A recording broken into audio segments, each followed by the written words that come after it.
now. Glenn Greenwald, columnist and blogger at Salon.com. In his latest posting, Glenn suggests President Ahmadinejad, his visit to the UN this week, creates drama that is exploited by extremists in both the U.S.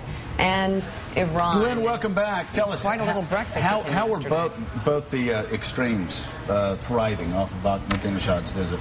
Well, in Iran, Ahmadinejad has great domestic problems, and those problems go away whenever the Iranians perceive that the entire world is ganging up on them and denying them the right to enrich uranium, which is what happens in all countries. When the population perceives that their country is besieged, they get behind their leaders. We did it in 9/11 when Bush's approval rating shot up. And the extremists in this country that crave a war with Iran, and there are many of them, and they're growing, get to use Ahmadinejad the way they use Saddam Hussein to demonize the Iranians, to scare the Americans into believing that he's a threat. And so both extremists in both countries benefit whenever he visits. You don't think he's a threat? How could he possibly be a threat to the United States of America? His military is a tiny fraction of what ours is. We have enormous amounts of nuclear weapons. You have to go back not decades but centuries before you can find an instance where Iran ever invaded another country or attacked another country. So the idea that they're a threat to the United States is less compelling than the claim that Iraq was. What about the fact that you've got a country that really, for the most part, has been the epicenter of terrorism since 1979?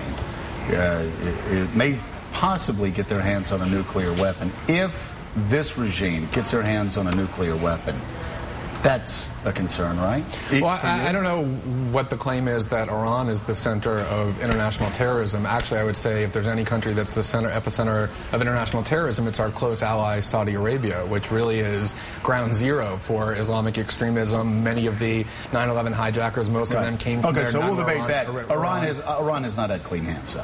Well, no one is clean hands. I mean, most of the wars in the Middle East have actually involved Israel, which already has nuclear weapons. I don't think anybody wants Iran to get nuclear weapons, but the idea that we should start another war on top of the two that we're already waging in order to stop it, I think is the problem. Does that concern you, that Iran might get nuclear weapons, or do you believe that if Israel has nuclear weapons, then Iran has the right to have nuclear weapons? Well, I wouldn't say they have the right to have nuclear weapons. They're part of the Nuclear Non-Proliferation Treaty where they've agreed not to get them. Of course, lots of other countries have belonged to that treaty and did so anyway. I would just say that it's hardly an existential threat. You would prefer that they not get them. They claim that they don't want them. There's no real evidence that they're trying to get them.